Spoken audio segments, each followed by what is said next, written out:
Hello and welcome to the All Things Leeds podcast, or the ATL podcast, whatever you want to call it.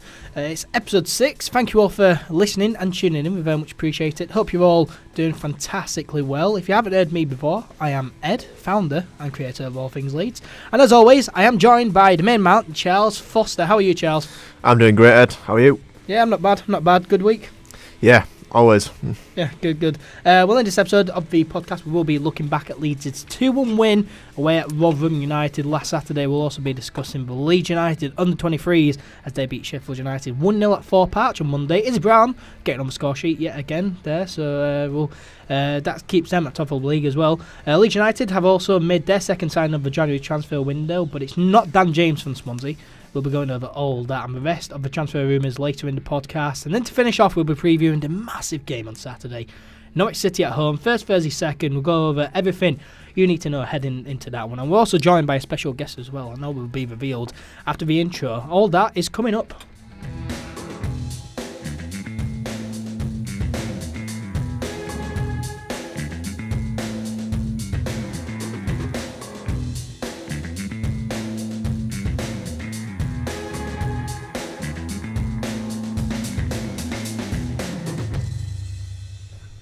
Well, let's start by introducing our guest. First ever person we've welcomed onto the All Things Leeds podcast. You'll recognise him if you are a long-time viewer of All Things Leeds from the matchday vlogs from last season. I didn't do too many, but we won't get into that. We are joined, me and Charles are joined by Mr. Chris Chivers. How are you, Chris? I'm good, how are you? I'm not bad, mate, I'm not bad. Welcome onto the All Things Leeds podcast. Thank you for joining us. Thank you for having me. First ever guest, you feel privileged? Yeah, I do, to be fair, it's an honour. Can we just discuss, first of all, this shirt that you're wearing? You're on an All Things Leeds podcast, and you're wearing a football shirt that I don't think me and Charles would have imagined us seeing anytime soon. Lanzarote. It's bright pink. It's nice. Yeah.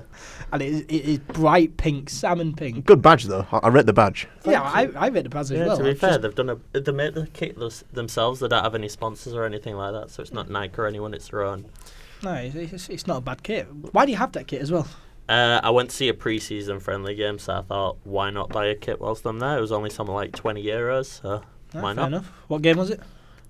Lanzarote versus Mallorca pre-season friendly. Banging game. They got destroyed, but what was the score? It was something like 7-0. 7-0 loss. Yeah. Wow. Plenty of goals. Entertaining game anyway. Entertaining. Well, I'm interested to know, Chris, always when I speak to people around our age, how you got into supporting Leeds United. Because growing up you could have supported a Premier League team. So why Leeds United? As a child, to be fair, like in primary school there was always people like, oh, Leeds are so good and things like that. And then me being Polish, I always followed like Polish people, so I was very Arsenal as a child. But then I went to my first ever Leeds game when I was in year 7. Yeah. And I fell in love ever since. It was against Watford, and it was 3-3 because Watford scored an own goal in the last second. One of the best games I've ever been to still to this day. Fair enough. I was at that game. I remember that. That was a brilliant game, to be fair. Exactly. And I was in the South Stand, and then I fell in love with Leeds fans ever since. And that's I was in family stand, so it wasn't quite as good, but it was still good. one of my other earliest memories is of although is us getting destroyed 3-0 at home to Swindon Town. It's one of my lowest points as a Leeds fan. There's some matches that you just look back on and think, oh. I remember looking at me down and thinking, Jesus, it better get better than this. You know what's really amazing? Remember when we were in League One? We were playing Stockport County. Now, the league that they're in the 6th tier of English football. And if they don't go up this season, they're in the top 2. But if they don't go up, and Farsley Celtic, who I do a lot of work with, local football team in Leeds, if they go up, we will be playing Stockport County next season. Farsley Celtic, mental.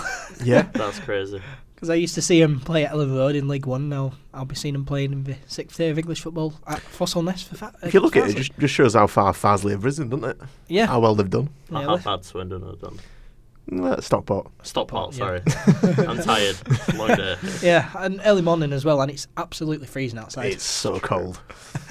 Well, introduce yourself as well, Chris. Plug anything you want to plug, your Twitter or anything. The Yorkshire Paul on Twitter and the Yorkshire Paul on YouTube. I will be uploading videos very shortly. Right, this podcast is now turning into an ASMR.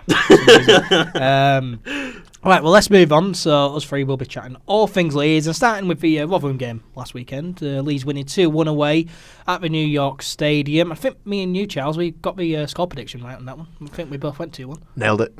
Yep, and I would say it's a massive win. It's a very important win, and it's an important 3 points that we picked up last Saturday. Yeah, we needed 3 points because we've had some indifferent form lately. We got that great win against Derby, but other than that, we've been very poor recently. And Stoke was a really poor performance. But to be fair, first half for Rotherham, I was disappointed. It seemed very Stoke-like.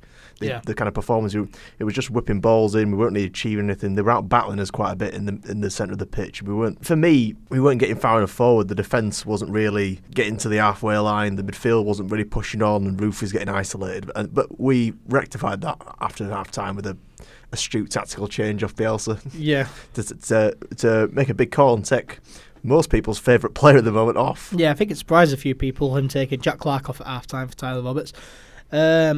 Pretty poor first half, though. And it seems to be the case all the time with Leeds United. Apart from the Derby game, every other time we've seemed to just not perform too well in the first half, and then we come out the second half and we're just absolutely on fire. I think it had somewhat to do with where we're playing certain players, though, because I think Forshaw needs to play further forward for me. I think when he plays that deep, he's prone to mistakes. He can't really utilise his passing range properly, and I think Hernandez is always less effective when he's been bogged down in the middle.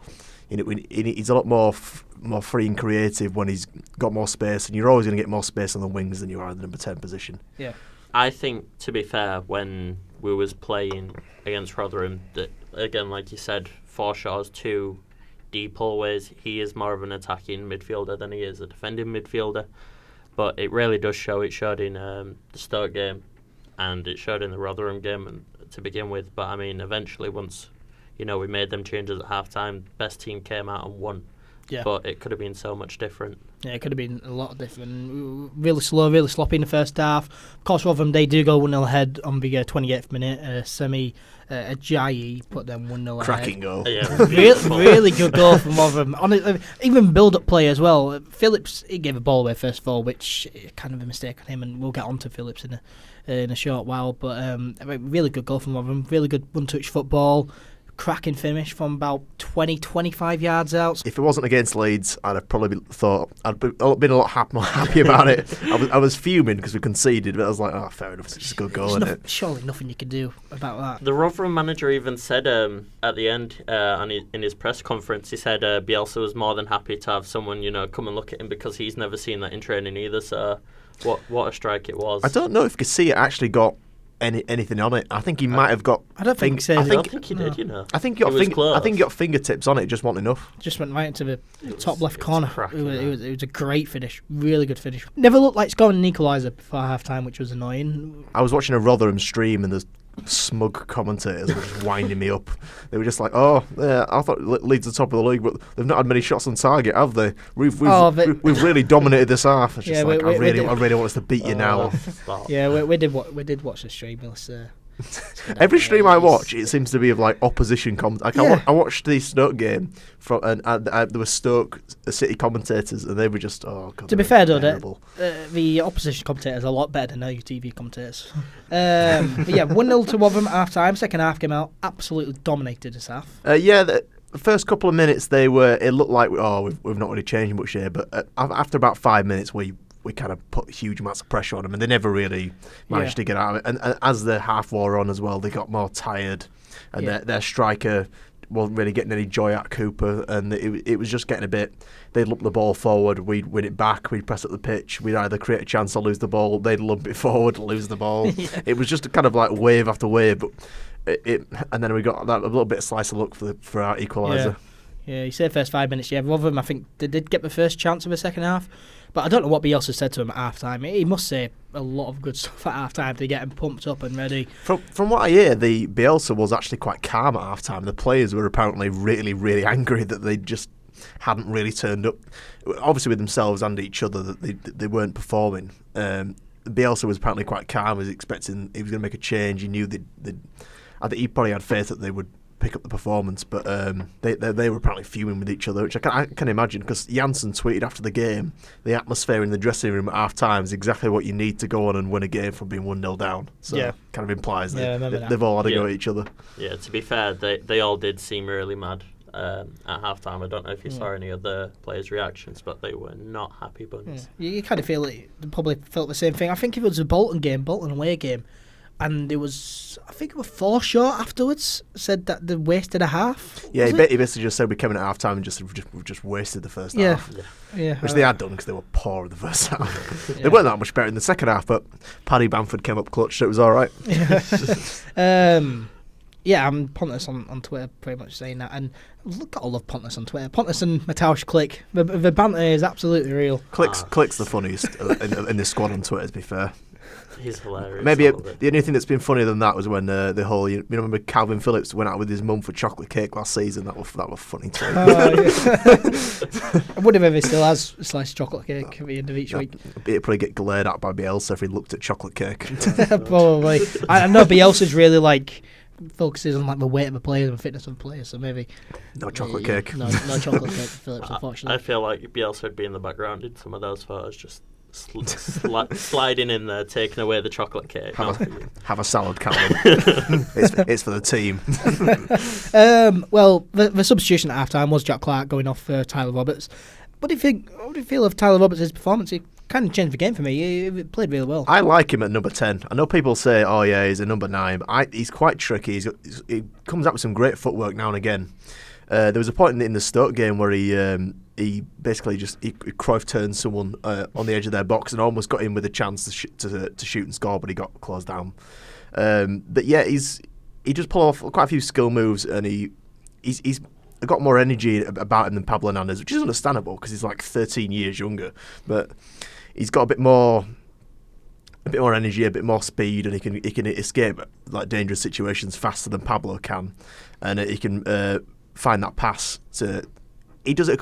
Maybe needs to work on his weighted pass, because every now and again when he got the ball and he was trying to lay it into Roof, lay it into Click, his weighted pass, he put too much on it and go out for a goal kick or something like that. So he doesn't need to sort that as a number 10, because weighted pass is one of the, I would say, the most important thing as a number 10. If you've got the right weighted pass, if you look at players like David Silva, their weighted pass is perfect, and it creates so many chances. But if he works on that, I'm more than happy to keep him at number 10 until because we've got barely number 10s as it is. Not many players who can play in that position. But yeah, if it allows Hernandez to play out wide, I don't see any reason why he can't go back in there for me. Yeah. Well, if I think he should go under Hernandez's wing a little bit there, where Hernandez can show him the roots of how to be a number 10. Show him what the best methods are to get his weighted pass a lot better. That gives Hernandez that freedom on the left or on the right. That gives him, that makes him a better player in the middle, and that gives us more space and more attacking ability. Bielsa called Hernandez the silent leader because he's got like a 1,000-yard stare, like a Vietnam War veteran. His eyes are like haunted of Pablo Hernandez. It looks like he's seen some dark stuff. But he's all the squad seem to respect him. I think Janssen said he was the best player he's ever played with. Yeah, I mean Pablo Hernandez, no question about it. He is just a fantastic player. He's just he is the best player in the Leeds team. Yeah, 100%. Tyler Roberts, it was very good. Jack Clarke going off at half time, though, probably not. Many fans is what they would have wanted to see, but Jack Clarke now, for me, he goes on the bench and comes off and makes an impact. Well, he said after the game that he was really disappointed in himself. I don't know if you saw his Instagram post. Yeah, I saw it. Yeah. But he was really disappointed in how he played, and you could see the frustration in the way he played as well. I feel like he is better as an impact substitute than what he was starting. I think most people when they say, "Oh yeah, we didn't want him taken off," it's because of the kind of romanticised thing about that we like him because he's a youth product and he's been playing really well and we want to keep him on. But the fact is, if you've got to win a game and you've got an ineffective player on the pitch, they need to be replaced. Yeah. And there's nothing personal about it because on his days he's an excellent player. But if you're not getting any joy out of the fullback, changes need to be made. Yeah. Can't afford to be sentimental when you're in a promotion race. Yeah. Unfortunately, I mean, I hope he does get the chance to come on against Norwich and show his stuff, and because Norwich have got some young fast attacking fullbacks who will get forward, and if we can take advantage of that, we can punish them on the counter or just get in behind them, because they play 3 at the back, so there is going to be space on either wing. But I hope he comes on against Norwich. Do you not think he'll start against Norwich then? I don't reckon so, no. No, I don't think so either. I think he'll be on bench. Yeah, definitely for me. I think he's...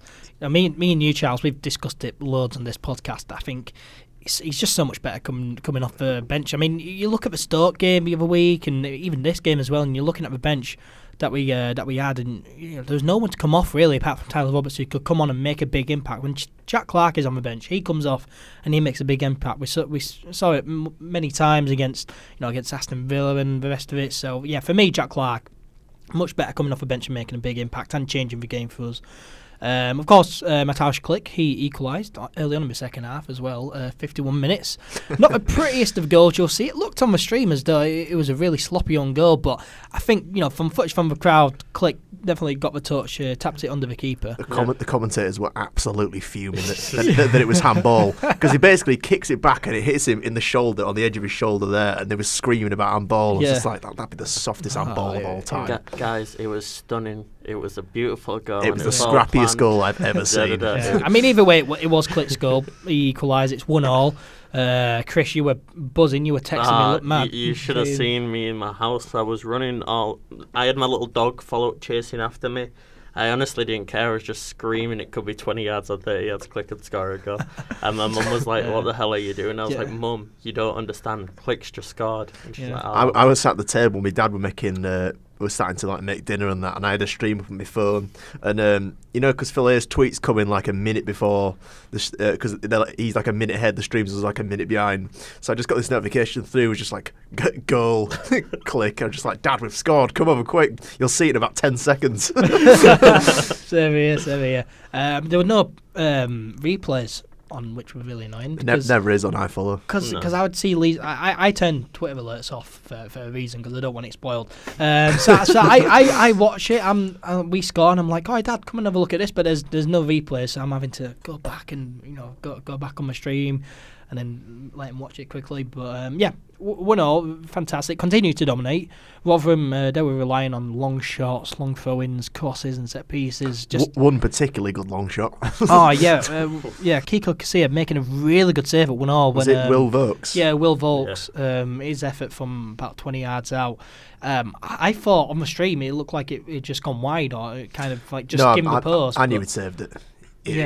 Because the direction had changed enough that he'd clearly got, he'd either hit the post or he'd got something on it. Yeah, there's some fantastic footage from the crowd behind the goal from the Rotherham fans where you can see the shot, and it is going in the top bins, it's going top left hand corner, but Kiko can see a fantastic fingertip save.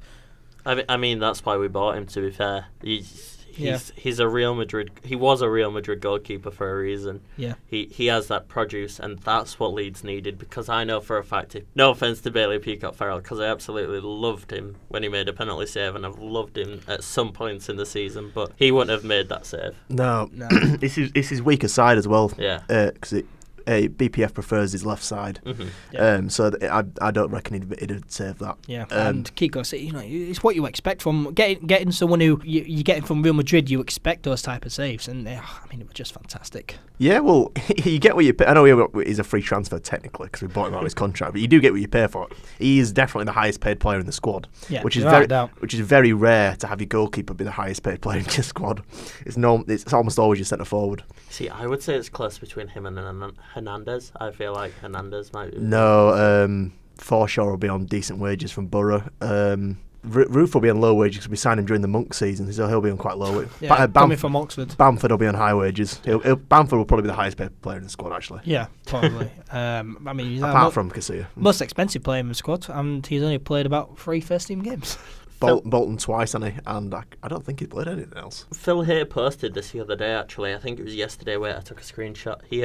He posted how many times Leeds United have had an injury this season, how many players and how many games they've missed. We've had 13 different back four combinations. Yeah. That's absolutely mental. Yeah. We've had 25 different players injured throughout the season, and in total, all of them have missed 180 games. We're top of the league. It's just ridiculous, isn't it? It makes it what Bielsa is doing so much more better. Like, he's improving players, you can clearly see, but the fact that we've had that many injuries, He's been out with so many players, and we're still top of the league, and 3 points clear as well. Could go 6 points clear this weekend. It's madness. But what do you think Bielsa's training regime's causing them injuries? Because he's pushing them hard.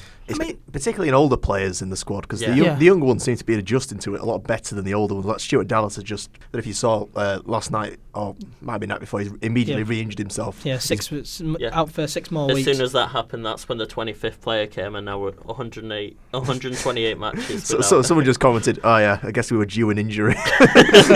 Yeah, I mean, really awful news about Dallas, but yeah, you gone to your point, Chris, about his training regime. I think that's a given, really, with Bielsa. We've seen him for summer, we're putting him through 3 training sessions a day. Bielsa's style of playing, the fitness that you need to be at, it is going to take a toll. When you're getting pushed to your maximum, it is going to take a toll on you, especially with the older players, and that's why being linked with Dan James, I think that's why they're good, because the young players, and if they develop really well under Bielsa, they're going to be really, really good players in the next few years, without a doubt. But Kiko Garcia, moving back onto him, really good and impressive game from him for his debut, especially away at Rotherham United. Really, really good. I mean, short sleeves at Rotherham away in January. That's a bold move from a Spanish goalkeeper. That's what I was thinking. To be fair, he's just come from Spain, where it's like 18, 19 degrees every day at the moment. It can't have been more than 3 or 4 degrees in that ground. No, probably felt like -2. Yeah, wind as well. It can't have been great. And he stood still the entire game. He's not running around like everyone else. But yeah, really good. I felt as though we were much quicker getting the ball out from the keeper. Peacock foul, he would keep hold of it, but he was throwing it out as soon as he got the ball. Distribution was very, very good. And the amount of times he booted it long and found Roof or found Hernandez, or first half found Clark or Jack Harrison, his distribution was good. There is only one criticism I would make, and that was he was absolutely flying out for punches when he didn't actually need to sometimes. Yeah, some of them points kind of scared me a bit, especially, towards the end of the game, 6 minutes of added time, really late on, there was like a free kick that went in. Only a one-goal lead as well. He would come out, a few points scared me, but for me, Kiko Garcia was class, and I'm looking forward to seeing him play in the flesh on Saturday. Although when he did get a punch on it, he sent it absolutely miles. He does, to be fair. He's got a boxer's punch on him. Yeah, he's a great player. And then, of course, Klich, he wins it for Leeds United on the 86th minute. Really good play here from Leeds on the floor. Klich, effort from the edge at box, 2-1. I'm really pleased for MATEUSZ KLICH, because he hasn't been too good. Especially against Stoke, he didn't have a really good game. Of course, went off during the second half. But I'm really pleased for him here, scoring 2 goals. I think he gets a bad rep, does Klich. A lot of the time, purely because he's not the most battling of centre mids. So if he's not scoring or assisting or creating chances every kind of 10 minutes or so, people say, "Oh, like what's he really doing in that position?" But because most centre mids don't get as much grief about not scoring. You don't see anyone giving Phillips grief or Forshaw grief for not scoring ever, do you? No, but they sit a lot deeper. Yeah, so. No, but Forshaw did start the season playing in that kind of middle of the pitch Klich role, and he didn't get as much grief for not scoring as. It's because of how well he started. It's simply because of that. Possibly, yeah. Klich has never scored 10 goals in the season, ever, in his lifetime. He's never scored 2 goals in a game. I know it. Yeah. I know he hasn't. And the fact that he's scored 7... Is it 7 he's on now? 7 goals, 6 assists. The fact that he's on 7 goals is mental. Yeah. And you know what people say, he don't have a left foot. It might have been a scuffed shot, his second one. I thought the best part of that goal was his touch to get it out of his feet, because when Harrison hit it into him, he was in like a crowd of like 3 bodies, and he touched it with his right foot, sent it about 4 yards, and still ran onto it and buried it bottom corner. The touch was better than the shot, I think. Who was right behind him? Someone was just behind him, but I think they were in an offside position. I think it might have been Roof. I think he looked at him really angry as soon as he took that touch. Alioski was fuming as well on the wing, because he thought Klich was going to send it out to him, but he was stood there and you could see him about to run on, and then he just threw his arms down like he were annoyed. And then next thing you know, he was running over and celebrating. Tyler Roberts was the best one in the celebration though, because he literally ran straight over to him, just like bouncing about. Yeah, we were great. Mental scenes, and 4 minutes to go, we've won the game, and like I say, really pleased for Klich, and it's good to see him actually taking shots, because I think past few weeks, going on to Chris's comment, start of the season, he were taking so many shots from outside the box, scoring quite a lot. His goal against Derby, And yeah, he hasn't really been that kind of player in recent weeks. You know, he hasn't been gambling and taking those long shots, but he did this game, and 2 goals for him. Of course, 2-1 to Leeds, full time. Really important win, important 3 points, and it keeps us at the top of the table as well. 3 points clear above second place Norwich, and 6 points clear above third place Sheffield United. God, I just hate the nerves. I always preferred it finishing 15th because I knew you can't bottle it from 15th. it just hurts. It hurts because we've been here before and we've screwed it up. And it just we haven't been in this position before, top of no, league. No, we're not been in the Grayson season. I think we were second at Christmas. That's the closest we've ever come in the Championship before to this kind of position. And we didn't sign anybody in the January transfer window and screwed it up. Yeah, but we've made. We brought in quite a lot of loan signings. I remember brought in like Barry Bannon and all them. Well, yeah, I think Grayson wanted a centre back and Chelino refused to sign one, and and then Kiznorbo got injured, and then Chelino wasn't the only under Grayson. It was Ken Bates. And he was it Bates? Chelino came in when Brian McDermott was in charge after GFH. Yeah. My mistake. Come on, Charles. I do apologise. Call myself a Leeds fan. Yeah. No, I do apologise. Yeah, it will be. But Chelino was similar though in transfer windows with McDermott and with Redfern and people like that. He refused to sign people. Yeah, cashing my back to the Guy Monk season, we needed signings and Mo Barrow, Alfonso Pedraza. Yeah, Mo Barrow, Alfonso Pedraza's playing really well in La Liga for Villarreal. Did you see that Pedraza got linked with Barcelona? I couldn't believe my bloody eyes reading that. Alfonso Pedraza's finest moment playing for Leeds was either hitting the bar against Newcastle away, or when he buried that chance, scored against Birmingham away. Yeah. And that were the only things he did in his entire time at Leeds. Yeah, and Mo Barrow never did anything. No, Mo Barrow didn't even get a game time, really. He played a couple of times. He just didn't do terrible every time he came on. Although it's fair, I think he's Reading's best player. To be fair, what he's done at Reading is he scored against us for Reading, didn't he? Last season. Chris, we were there last season. We hated that he scored and celebrated right in front of us. No, I think the lads in front of us ran down the stairs to try and just start him, hurl abuse at him. So 2-1. Matt will be also proving that he does know how to go to the New York Stadium in Rotherham and pick up a result. Shut up, Steve Evans. Did you see that video I tagged you in there? Yeah, I love can't repeat it because of the language, but it was funny. I love it as well because I love Steve Evans as well, because he got sacked as Peterborough United manager on the Saturday night as well. On the day we beat Rotherham away. What a coincidence. Written in the stars. It's amazing how things work out like that. I'll tell you what, they're harsh on Steve Evans. Getting sacked on Saturday. They only drew 0-0 at home to Charlton, who are fourth. Forgive me if I failed to feel sorry for Steve Evans after we were 4-0 down at half-time to Brighton. But that is Brighton. I remember that game, and oh, God. I remember sitting there looking at my phone thinking, this is just awful. I missed the first 15 minutes because I was out. I came back, like 15-20 minutes gone. No one had told me to score. I didn't know the score, and I come in and it's like 3-0 to Brighton, 4-0 to Brighton. It's like, oh, great. The only good part about that game is that Brighton actually felt sorry for us in the second half, and we only lost the game 4-0. Yeah. But yeah, so 2-1 Leeds. Fantastic there. And 3 points clear at the top of the Championship. That's the only thing that matters. But let's move on to the Leeds United U23s then. Another win for them this week, beating Sheffield United 2-1 at Thorpe Park last Monday. They're top of their league as well. Great stuff for the Leeds United U23s. Yeah, remain top of the league along with the under-18s and the first team. I think the ladies team are like second or third now. They're definitely in the top 4. Yeah, the ladies team are the only team at the moment that are top of the league from under 18. And they've got to play Burnley next to the top of their league, so big game could be a big game for them, try and get to the top of the league. But yeah, it's great for the under-23s. You always like to see the under-23s play well. Results aren't really that important, but you like to see players chipping in with goals and assists and getting experience that they wouldn't do at senior level. Yeah, or senior players getting back to fitness and chipping in with goals and assists. But yeah, it's lovely to see. Yeah, Chris? To be fair, I'm really pleased for them all. To be honest with you, it's always nice to be top of the league, no matter what division you're in or what age group. Yeah, and it shows as well, all the signings that we made last season for the under-23s, they are worthwhile because great prospects, and some of them, we've already seen them in the first team, been playing really well. Will Huffer, Abraham, Jack Clark, all these guys coming up, and it's great to see, and great development as well at Leeds United, and it's just a great youth system overall. I'd like to see more of Ryan Edmondson though. I don't know where he's gone. Yeah, so great stuff for the under-23s. Izzy Brown scored the only goal of the game though. He always seems to be scoring for the under-23s nowadays, which is great to see as well. Izzy Brown, it looks really good. Yeah, I really do want to see Izzy Brown play a part in this season.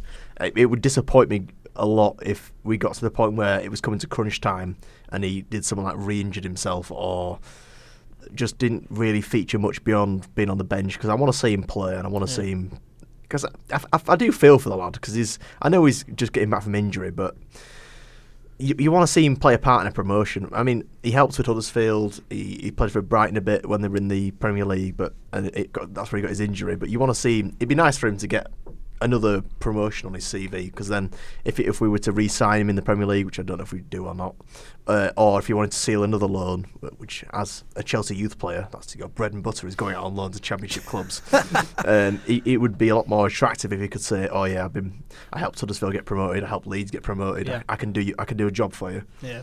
Yeah, I hope he don't get re-injured, because I think if he gets re-injured out for another 6 weeks, season over. That's him going back to Chelsea for me. But Definitely. well, if he doesn't get injured, like fingers crossed he doesn't, where would he go? Well, he just. Who would he replace at this point? Well, he wouldn't go straight into the first team. He'd go on the bench, and he'd be an impact player. We are off the bench. missing a number 10 though, and Yeah, he can play at number 10 and You've got wing. Hernandez, you've got MATEUSZ KLICH, you've got all these. You've got Roberts, he can fill there. Yeah. Well, I don't think he'll go straight into the first team, but No, I'm not saying that. I'm just saying if he does get to that point where he is good enough to go into the first team, who would you want to replace him with? I just want us to be like 3-0 up in a game with about half an hour to go. Just throw him on, doesn't matter. yeah. He could just run about for a bit. Yeah, well, it can't be long till Lizzie Brown's back, and all the promise he's shown him in 23s and goals he's scoring, it will be a great addition to the squad without doubt in first team. And for me, if he does keep fit, it will play a big part in our promotion chase when he does eventually get into the first team mix. I'm more excited to see Bamford, to be honest. Yeah, Same. I'm really excited. So I hope he stays fit and has a good stint in the team, because he's shown it against Bolton. He is a good player. I think Rob Price, in an interview on LUTV a few days ago, said that he was back in training with the first team now. So you'd imagine he'd probably be maybe a week's training and a under 23s game away from coming back. So it'd be nice to see him. Yeah, just need to tell him not to jump. He got injured in training, falling on the same knee. Yeah. They had to scan him again to see if he'd done his PCL in again. Cause It was in the under 23s match, wasn't it, where he jumped and landed. Initially, with yeah, his when he knee. did his PCL and he landed on his knee and did his ligament in, but he apparently done a little tiny damage to the back of the knee ligament as well, but not so severe that it would take months to recover from. It was so minor that it would only take a few weeks to recover from. But yeah, because it's the same knee, they're going to be very careful with him, because if you gain multiple damage in different points of your knee as a footballer, it's bad. Yeah. If you spread the damage over two knees, then I mean, it sounds worse, but if you do that, then if you injure one knee, then you're putting all your weight on one knee, and then you end up stretching the muscles in that leg, and they become susceptible to damage as well.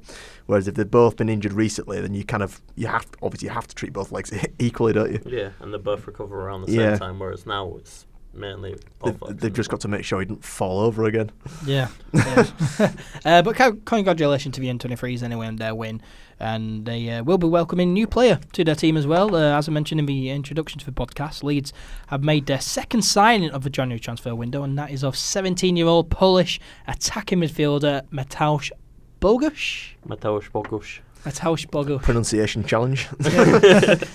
From Polish side, Chris, do you want to say his name? Our resident Polish expert. Yeah. Let me double check. I believe it's Chorzów. What? Chorzów. See here. Yeah, it's pronounced Chorzów. Well, cheers, Chris, for that. Mate, you've got some editing to do there. So his contract runs until the end of the summer of 2021. He is subject to international clearance. I don't know much about him in all honesty. Chris, do you know anything about him? I've watched him in a few international games. The under 18s, under 21s. He has been very, very good for them, to be fair. He came up with the likes of Kapustka and Piontek, and to be fair, they've been doing bits in their own selves. So the fact that he's now being noticed, by other clubs, it's good for the nation of Poland and for Leeds, because they're getting a good player. Yeah. No, that he's won international caps as well at youth level for Poland. Yeah. Sounds alright, to be fair. We'll be interested to see how he develops.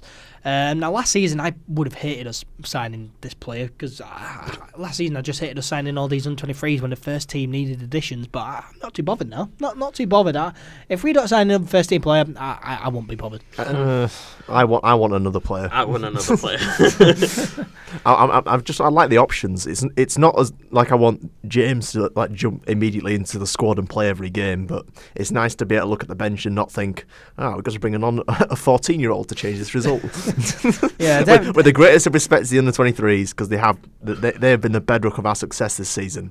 We need some senior players to be signed, to keep fit, and to be on the bench ready to be called upon when we need them. Yeah. As proved with Tyler Roberts, because he was kind of our only option to call upon. Not to significantly change the result at half time, because I don't think any of the rest of that bench could have done what he did. If he hadn't been there, then there would have been no one to call upon. We would have just had to play with what we had. Yeah. I mean, obviously that's more down to injury than down to anything else. Injuries are plaguing the squad, but yeah, I'd like another player, another option. Someone to pressure Alioski for his position, someone to pressure Jack Harrison, someone to pressure Jack Clark. It's just nice to have more options. Yeah, I see your point. I would agree with that, but I mean, if we don't sign a first team player, it's not the end of the world. Chris, who would you like to see Leeds United sign in this transfer window? We've got one day left. Are we talking about realistic? Or? Yeah, I mean, we've got 1 day left. Transfer deadline day tomorrow. Who would you like to see Leeds United sign before the deadline? Honestly, I would love a winger at this point. I don't really mind what winger, so long as he improves the squad rather than buying a winger for winger's sake. Yeah. We have been linked with a winger, Daniel James. Been linked with him heavily. 21-year-old Welsh winger at Swansea City. He played the other day. He played last night, though, didn't he? Yeah, he played last night and scored during the 3-3 draw at home to Birmingham. Probably an indication there that he isn't coming. But the Inside Elland Road podcast yesterday, Charles, you were mentioning it on the drive up here. Yeah, Phil Hay said that someone close to Daniel James had basically said that the deal is 100%. It's not my words. This is Phil's words. So you got any abuse? Send it to Phil. 100% gonna happen were his words. Yeah. But you don't know whether he's gonna. The thing is, with him starting for Swansea, it might be just the case of Swansea trying to convince him to stay by saying you will get first team minutes here, whereas you might not get it at Leeds.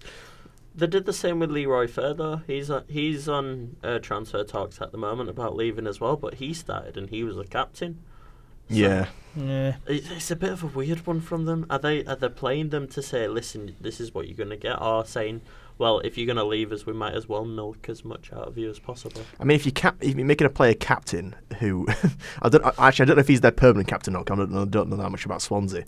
I thought Leon Britton was their captain. Yeah, I thought he was, but if they're making him captain, that's kind of like, and he's going to leave. It kind of implies they really want him to stay. Yeah, definitely. But interesting from the Inside Elland Road podcast, and they were saying as well, all the the rumours of like, well, bid £6 million, bid £12 million. It's like we haven't. It's a bit lower than that. Phil Hay was saying. Yeah, he said it was. The numbers weren't quite as high as that. I imagine there will be significant add-ons if we get promoted, though. Yeah, it might be the case where Victor Rota's basically said, "All right, we'll give you $4.5 million for him now, or something like that, and we'll give you another 3 or 4 if we go up." Yeah, I mean, definitely. I mean, if we sign him, great addition. If we don't, then hopefully we do look at someone else. But the only first team signing at the moment is Kiko Casilla. On the outs though, and Leeds' 20-year-old goalkeeper Will Huffer has joined Barnet on loan. Just a month though, as we mentioned earlier on, and definite potential there for Huffer. If what we saw from him against Bristol City is anything to go by. Although he did concede 3 goals in his debut on the Monday night. One of them was Brentford. a penalty, though. Yeah, one of them was a penalty, and it shouldn't have been a penalty. It was an awful dive from Ollie Watkins.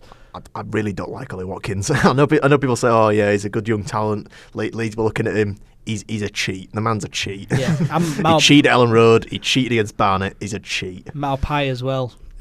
I can't say what I think about Malpai on this podcast because it's PG. I don't like the man. Well, definitely not.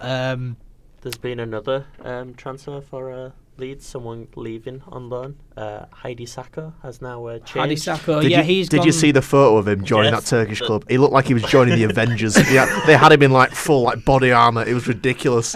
It wasn't loaned at Las Palmas at the beginning of the season, but yeah, he's gone to Turkey now. No idea. I don't really want to pronounce. I don't know how to pronounce the team name. I would just say that Las Palmas cancelled his loan because he wasn't getting any game time and he wasn't being effective, and because he didn't have any end product, all of which was noticed by Leeds and why he isn't in the squad. Yeah, but we still signed him. I think he's in the wrong sport, to be honest. As an Olympic sprinter, the man would have a right laugh.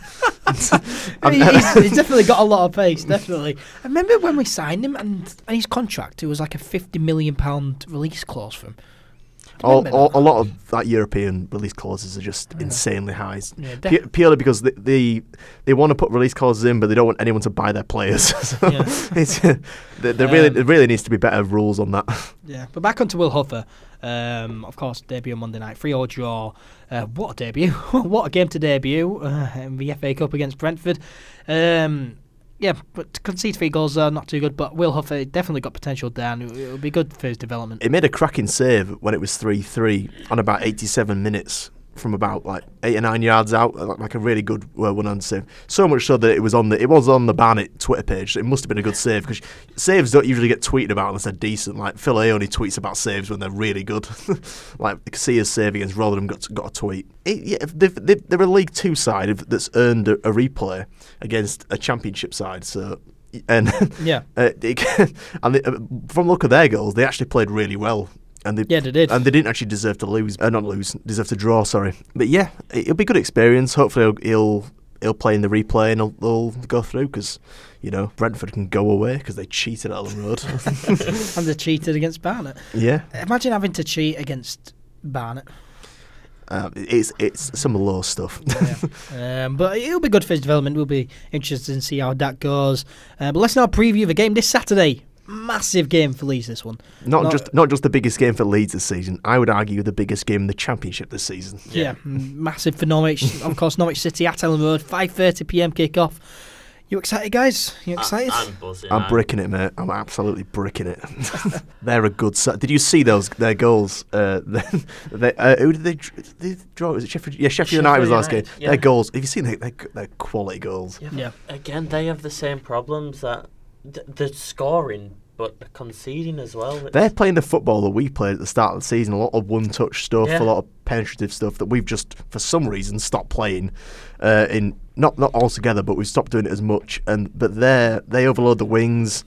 They're always trying to feed Pookie, or they're trying to feed Onel Hernandez is one to be watched. He's dangerous. He is. Yeah, I'd agree with that. But Pookie, I think, is... If you stop Hernandez and you stop Buendia, you'll stop Pookie, though. You don't have to really mark Pookie as much as the wingers. If you stop them, Buendia and Hernandez on the wings, Pookie... I've seen him at Norwich playing games in the past where Pookie's been completely ineffective because Hernandez and Buendia have been marked out of the game.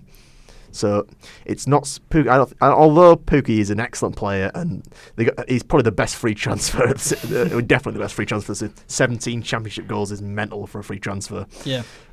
Especially given he was at Celtic and didn't do anything. But if you stop Hernandez and you stop Wendy, you'll stop Pookie. Yeah. It's going to be a completely different game though from when we played them earlier on in the season. Completely different circumstances, because when we last faced them, won 3-0 away back in August, absolutely dominated, played some really nice football. Different team. I mean, Norwich were poor, they were near bottom of the table. Now they're of course second, 3 points behind us, just one loss in their last 17 Championship games. Of course, the last game they did draw 2-2 at home against Sheffield United. They've had a lot of draws recently. Yeah, but they're a very good side though. Very good side. It will be difficult. Extremely difficult. I would take a point. Would you be happy with the draw? I wouldn't be happy with a draw, but I'd be satisfied with a draw. Yeah. I'm not happy unless we win a game, frankly. But I'd be. If we drew this and then went on to beat Swansea and Borough, I cannot say I'd be annoyed. I think if we win this, we have a very, very good chance of going up. Because then we've got a massive gap. Yeah. Well, if we win this, we go at least 6 points clear. Exactly. But if we draw this, we're still on a. It could be, that. Nothing changes. No. If we can't lose this, though, we cannot afford to lose. If we lose this, then that's it. I feel if they beat us by a 3-goal margin as well, they go above us. Yeah, I mean, I don't think they will beat us by a 3-goal margin, by the way. No, I would be extremely angry if they beat us by a 3-goal margin. I reckon there'll be a lot of goals. Talking about 3-goal margin, remember a few years ago, final home game of the season, me and you, Chris, we went to that. I was at that game as well. Yeah. Norwich were 3-0 up, and then we come back to draw 3-0. Chris Wood scored just before half time, and then that kind of, and then Kyle Bartley scored on about 47 minutes, and then it was Pablo Hernandez banged in a quality free kick at about. I think that was at about 78 minutes, and then we had like 10 minutes to win the game. I think Bartley missed the chance by about half a foot, which would have, if it had gone in, I think we had still had a chance of making top 6. Yeah. Massive game for both sides. Can make a break. Promotion chances for both sides as well. Click to score a hat trick. I will give you a tenner if MATEUSZ Klich scores a hat trick. You heard it all here. Right, I'll leave that on record. if MATEUSZ Klich scores a hat trick, I will give Chris a tenner. Yeah, Chris, you're just a massive fan of MATEUSZ Klich, aren't you? I mean, he's my screensaver on my phone, so you know, like. It's the first of, for me, a few season-defining games. You know, Norwich at home, then Middlesbrough away, and then Swansea at home. It gets a lot easier after that because it gets a bit easier. And then we've got West Brom at home on the March 1st. We got to play QPR as well, which we should win that one. Yeah. Bolton at home, QPR away. We got some reasonable although nobody's got an easier running than Norwich. It's ridiculous how easy their running is. They've got a really easy run. I think we're their last top 6 game that they have to play. Are we? I think so. Whereas we've got to play Swansea, who are hovering around the top 6. Borough, who are in the top 6. We've got to play Sheffield United again. we got to play. Obviously, got Norwich this weekend. We've got a lot of games.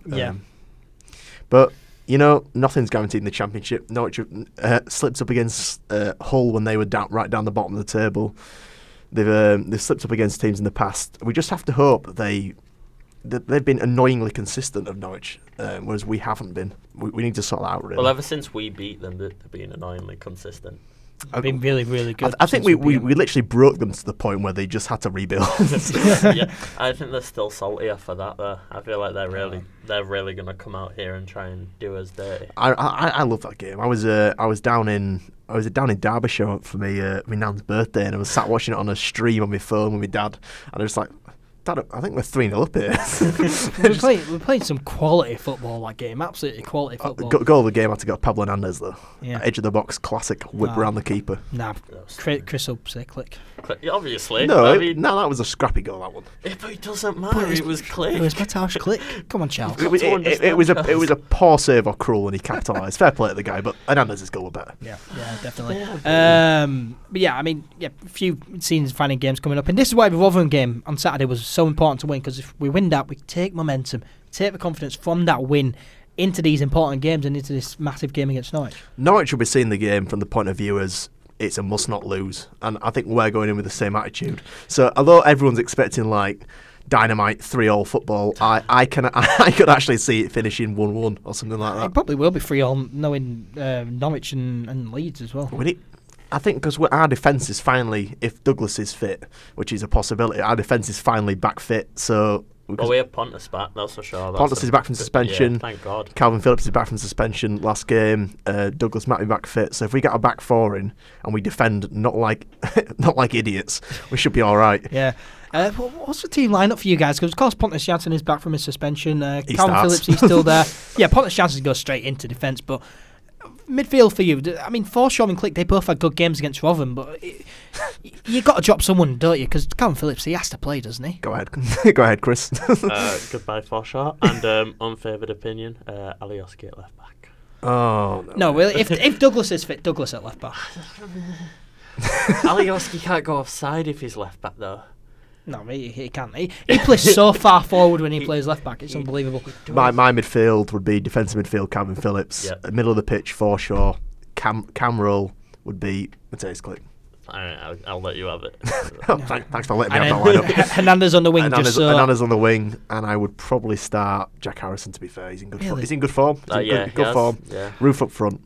But Alioski's not going to get dropped, is he? He's not. He's the only player. The man is undroppable. Yeah, I think Bielsa loves him or something. He's the only player I haven't seen him drop yet. Yeah, but he puts in 107% effort. So I think the only player that's played more games than Alioski this season, or actually last season, more games than Alioski was Luke Ayling. Yeah. He just played every game. I mean, Luke Ayling was out for about a month this season because injury. Because every time he plays Forest, he snaps his legs in half for some reason. I'm not sure why. Yeah. So yeah, for me, Phillips back in defending midfield, and for me, Forshaw gets By the way, I'd say back line is Casilla, Ayling, Janssen, Cooper, Douglas. Yeah. If Douglas is fit, hopefully he is fit. If he isn't fit, Alioski left back. Because Alioski, he's been really good at left back. Yeah, he's not a bad left back. He goes too far forward for me. I don't. It makes me ill watching him go too far forward. He does spend. He spends a lot of time just holding Jack Harrison's hand. Yeah, him and Jack Harrison just stood next to each other all game. And that, to be fair, could really cost us against Norwich. Because they're fast on the counter. Yeah, really fast on the counter, yeah. But it'll be interesting. But yeah, that's for lineup for us. Definitely Pontus goes back in, and Phillips midfield and Forshaw drop. He's made a lot of mistakes which cost us goals. I mean, it'll be interesting to see what lineup he also puts out. Jack Clark as well for you, Chris, as well. I mean, me and Charles touched on it earlier. For you, does Jack Clark start or does he go on the bench? Bench. He's an impact player. I don't think he'll punish their tired fullbacks on about 70 minutes. That's the thing with Jack Clark. He don't come on the 70th minute. He always comes on in the 45th minute. True, but I'd rather have him come on a bit later. I don't know. I like him in the 45th minute because then he gets a feel of. If he comes on in the 45th minute, then usually it's because someone's been playing poorly. Yeah. It'll come on midway through the second half if we're playing well. If we're playing well, Bielsa doesn't make any changes at half time. That's very true, to be fair. Yeah, definitely. But massive game, massive title decider. Yeah. I wouldn't say a title decider, but really? 6 points is a big gap. That's all I'm saying. 6 points is a big gap. I feel like this is, forget a 6-point game, I feel like this is going to be a 9-point game. This is a 9-pointer. Massive game this weekend against Norwich at home. Score predictions, guys? 1-1. 1-1? 2-1 to Leeds, obviously. I'm going to go for... No, I'm going to go 4-3 Leeds. I think it'll be high scoring. That would be a cracker, that. 4-3 Leeds. I'm going to go for. And it was around this time last year as well where we played Millwall and we lost 4-3. So hopefully it's a 4-3 win for Leeds. I've never been more annoyed looking at updates on my phone on that game because we were 3-2 up in the 87th minute. It's not dwell too much that. on that. That broke us. Watching that game. So annoying. Let's not dwell too much on that because I feel sick thinking about Millwall. It just upsets me. Enough about Millwall. Enough about Millwall. It's not the Millwall podcast. Yeah, it's the All Things Leeds podcast. A massive game against Norwich, and hopefully Leeds United come out with the win. But that brings us to the end of our podcast. So thank you very much to everyone for listening and downloading this week. Really do appreciate it. Thank you to Charles as ever for joining me. Thank you very much. And Chris as well. Thank you very much for joining me and Charles as well. Thanks for having me. We'll be back on the podcast. Yeah, definitely. Good. First ever guest on the podcast, and it's gone really well. Really enjoyed this one. But yeah, if you enjoyed this podcast, make sure to share it and give us a 5-star rating on iTunes. That really helps us out. Sharing it really helps us out as well. And if you're brand new to All Things Leeds, make sure you subscribe on the YouTube channel if you haven't already, and follow All Things Leeds across all of our social media pages. Follow myself on Twitter at @Ed_McIntyre98. Charles, what's your Twitter? I think I changed it recently. I think it's Charles_Foster5 is mine. Yeah, and Chris? Either the Yorkshire Poll or @Paul Yorkshire. Yeah, follow us all and give us a retweets when we tweet out the podcast. But yeah, thank you very much for listening, and we'll see you next week. Ta-ra.